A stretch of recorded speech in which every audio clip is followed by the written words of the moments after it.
میں آج انصاف کے ساتھ عرض کرنا چاہوں گا، آج جو دیوبند ہے یا جو دیوبندی ہیں، اگر ان کو میری بات بری لگتی ہے تو ٹھنڈے دل سے میرے عزیز اپنے دل پر ہاتھ رکھ کر کے سوچو، آؤ میں تمہیں دعوت دیتا ہوں، آؤ ہم ان تمام چیزوں پر جمع ہو جاتے ہیں جو صحابہ اور تابعین سے تھی۔ کوئی نئی بات تم اپنی کتاب میں نہیں لاؤ گے، کوئی نئی بات میں اپنی کتاب میں نہیں رکھتا۔ آؤ اتحاد کرو، میں اس اتحاد کا اعلان کرتا ہوں، لیکن جو نئی باتیں آئیں اس کا تم انکار کرو گے، علل اعلان کرو گے، اور یہ بھی کہو گے کہ ہم ان سے دور ہیں۔ ہوا یہ کہ اعلیٰ حضرت رضی اللہ تعالیٰ عنہ کے زمانے سے تھوڑے سے پہلے کی حالات میں بتا رہا ہوں آپ کو۔ دارالعلوم دیوبند کے بعد 4 علماء میں صاف صاف آج عرض کرتا ہوں جن کی کتابوں سے پوری امت میں تنازع پھیل گیا، اختلاف پھیلا۔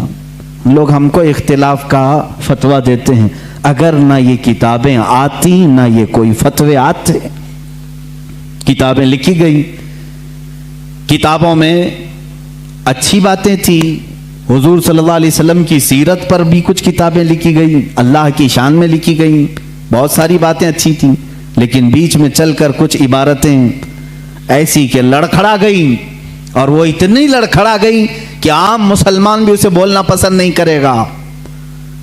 براہین قاطعہ کتاب کا نام بول رہا ہوں، تقویت الایمان کتاب کا نام ہے، تحذیر الناس کتاب کا نام ہے، حفظ الایمان کتاب کا نام ہے۔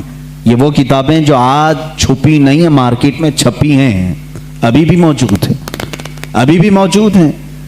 انہی کتابوں کی عبارات کی وجہ سے ہی تو یہ تنازع پھیلا پورے امت میں، اختلافات۔ اہل سنت و جماعت متحدہ متفقہ ایک ہی جماعت تھی بر صغیر میں۔ ان کتابوں کے آنے کے بعد ہوا کیا؟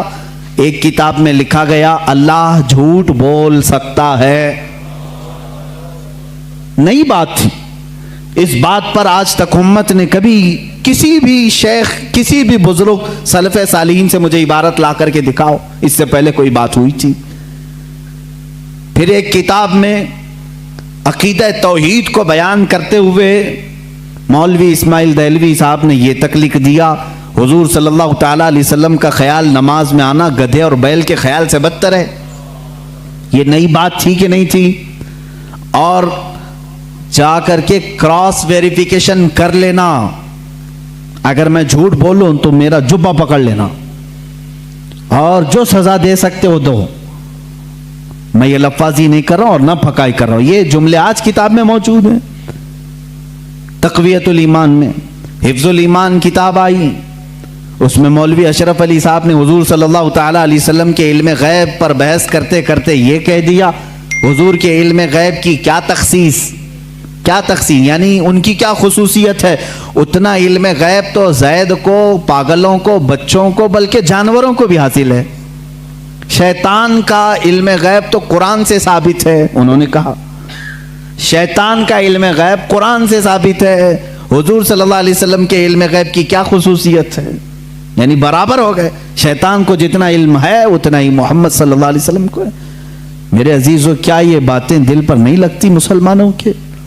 یہ عبارتیں آئیں، کتابوں میں لکھی گئی، اور بڑا فتنہ یہاں سے بھی ہوا مولوی قاسم نانوتوی صاحب کی کتاب سے، کہ انہوں نے یہ بھی لکھا کہ بالفرض بعد زمانے نبی کے اگر کوئی دوسرا نبی پیدا ہو گیا تو حضور کے خاتم النبیین ہونے میں کوئی فرق نہیں آئے گا، یعنی کوئی دوسرا نبی پیدا ہو سکتا ہے، اگر ہو گیا، اگر مگر کی بات ہی چھوڑو، جب حضور نے 1400 سال پہلے کہہ دیا، فرما دیا کہ میرے بعد کوئی نبی نہیں ہو سکتا تو نہیں ہوگا۔